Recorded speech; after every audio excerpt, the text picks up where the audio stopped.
only a few games away from getting knocked out. Aurora trying to go 2-0 up here over Onic. And the game begins. So far, the statement has been set by Aurora. Hey, we've already taken game number 1, and we're still going to be whipping out some new tech against Onic. And look at this. Once again, we do see the Rafaela, this time paired up with 2 tanky boys, a particular Leonin who scales up very, very quickly and very, very deadly, and of course, the man himself, Lucas. Well, I love this.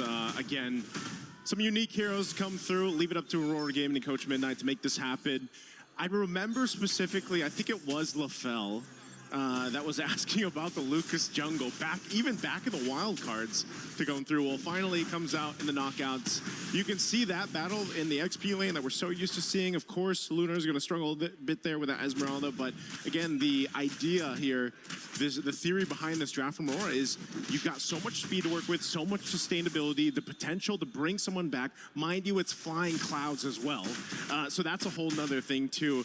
Just how quick Aurora can get back into the fights that Onic is going to have to kind of keep notion of, because again, when you're getting all these heals through and you're this tanky for Aurora, you can't overstay if you're Onic, and that might be one of the biggest problems for them. I mean, let's not forget, again, most people have tend to kind of lean away from Lucas because he's so ability driven, and his ult, again, you can wait for the full duration, or you can get into these fights like right now and see whether you can start building enough charge to maximize it as soon as you get it.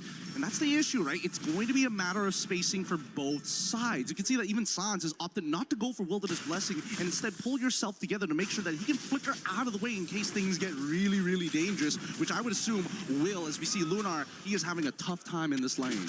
Yeah, they got to put pressure somewhere, and right now that's going to be on the Uranus up there in the XP lane for Lunar.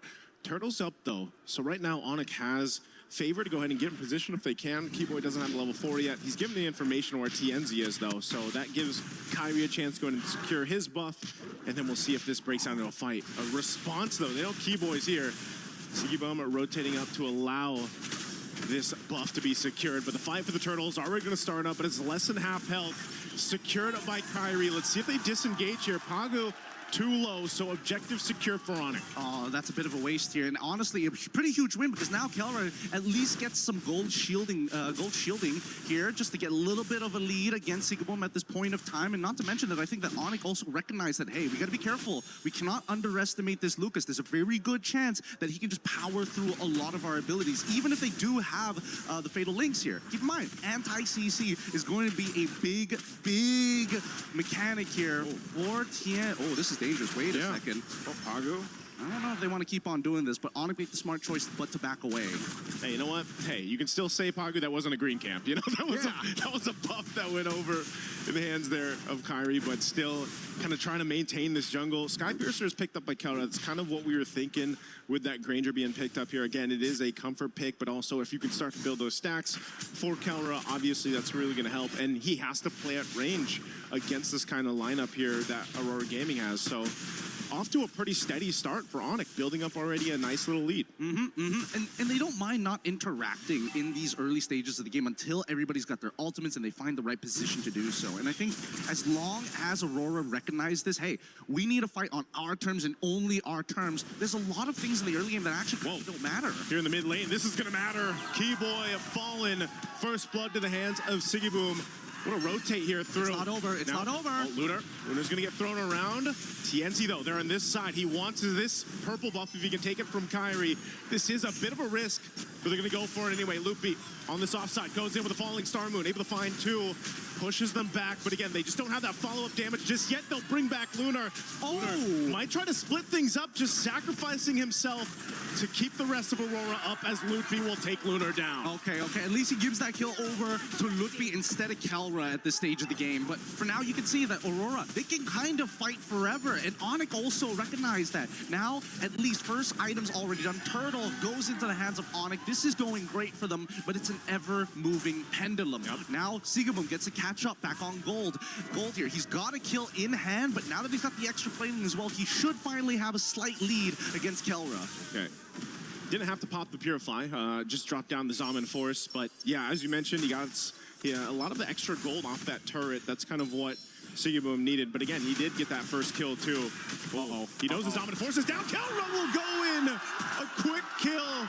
The killer instinct for him, knowing Zaman Force wasn't available, makes a move, and now bottom side still gonna break out. TNZ, Fatal Links into it, can't escape, and Pagu gonna be next. Talk about value for your Sky Piercer for KELRA. Great knowledge from KELRA. He understood what the assignment was. Hey, no Zaman Force, you don't have a flicker, you can't run away from me, and I love it. If you want to just sit underneath their turret, I can harass you for days without anything left. I think at this point, KELRA is gonna be a much bigger problem to Aurora now that the game plan is starting to fall apart.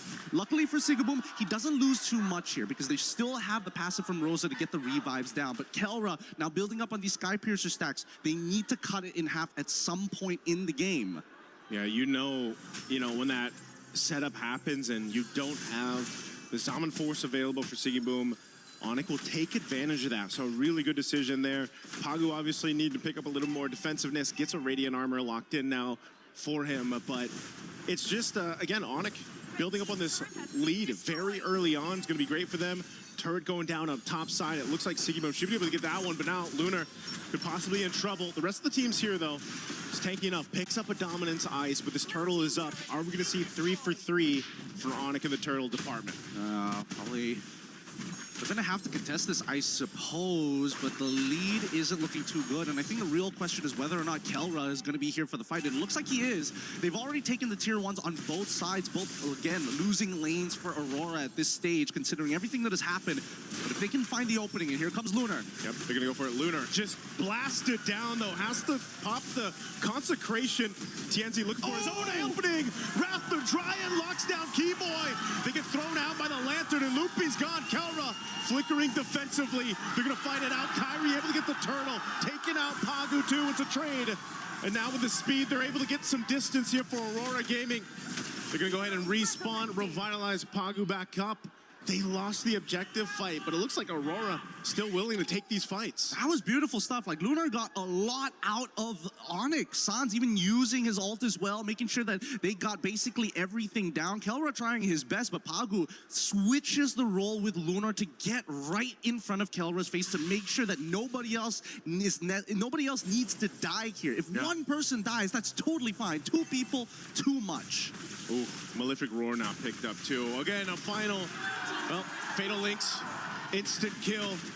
Eventually, you're not going to be able to just keep respawning Pagu now. Whoa. Again, Sans up here in the front of it all. Rosa trying to get away too. This is a messy fight in between 2 turrets as they back off. Meanwhile, up top, Siggyboom, he's been dealing with a lot of pressure on this Harith. I mean, Onic now is not letting up in the jungle. Yeah, it's really tough for TNZ at this stage. Unfortunately for TNZ, in this matchup against Kyrie, on Hirara, I don't think it's very easy because unfortunately for TNZ, a lot of Lucas's moveset, it's one-dimensional. You don't have a way to kind of delay the timings of it. You don't have a way to kind of come from different angles. It's very straightforward. I run you down. I'm pushing you back either into my team or away from my team.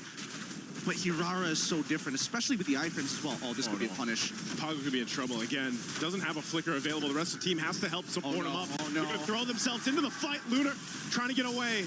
And now Pagu on the disengage too. Loopy up in the front side. They call it off though. They don't want to overcommit to this. They see the purple buff is up. They're going to put some pressure here. Kyrie goes in and TNZ doesn't have the purple. Yep, but that means that Kyrie doesn't have Retribution. So far, this could be a forced fight here. They know that Keyboy doesn't have the Fatal Link, so they have a very short window to try and punish. But so far, Lunar has not been able to open up the map convincingly because of the fact that he's been losing. Oh no. Flicker forward, Wrath the Dryad, Lunar taking some shots, the Rapsy shots. KELRA gets a kill. Sky Piercer proc. TNZ gonna follow by Kyrie's hand and looking up to load up Rosa. A double for KELRA. They ignore the Lord. They go for Pagu. Pagu, where's a tree to run here, man? Being chased down by Sans and KELRA. Couple shots of the Rhapsody, and boom, another. Man, Sans and KELRA are playing out of their minds right now. Sans, hyper-aggressive, your really big punishes on TNZ, making sure, like, even though TNZ has anti-CC, doesn't necessarily mean he's safe, right? He still needs Rosa to bail them with the extra movement speed to help close that distance, because that's Lucas's biggest problem, right? TNZ jumps into the middle of this fight, tries to make something happen by pushing Mlbb out of the way, but unfortunately, the entire time, Sans is just building up the butterfly stacks on top of him. Rosa can try and bail him out of there, but once you are committed to the lightning, to the quick step, it's just too much to handle. And I think they just need to take a breath here. Think about it for a moment. So far, their main win condition is going to be Sigabum. The early game is done for Aurora. Yeah, this is tough too, because meanwhile, when all that happened, there was a great kind of split push happening with Onic. You know, Mlbb taking out that top turret, that defense shield. You can see it here in the mid too, being down. Max stacks here for KELRA. Just so much value on this Granger. It's comfort for a reason, and now they're knocking on the base turrets of Aurora Gaming as the mid turret falls. Lord makes its way down bot. Lunar, half health already. Even on this Uranus, it's gonna pop the Consecrate. All turrets are gonna be stripped out of the base of Aurora Gaming. But now with Onic, a 10,000 gold lead.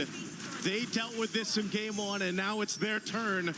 Keyboy looking for an opening here. Lord's gonna be worked on. Keyboy jumps on in. Fatal Links comes through on 3.